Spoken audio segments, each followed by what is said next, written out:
இன்றைக்கி நம்ம ஒரு சூப்பரான சிக்கன் பிரியாணி தான் செய்ய போகிறோம். இந்த பிரியாணிக்கு சட்டி வச்சுக்கலாம். நம்ம சேர்க்குறது பசு நெய்.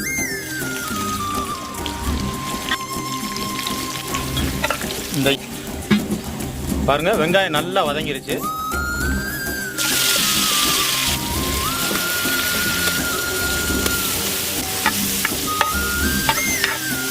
தயிர் 100 கிராம் சேர்த்துக்கலாம்.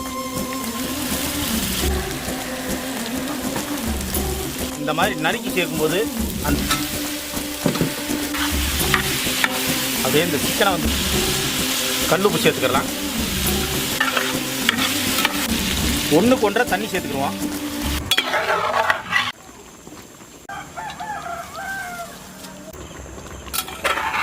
அப்படியே கிண்டி விட்டுக்கலாம்.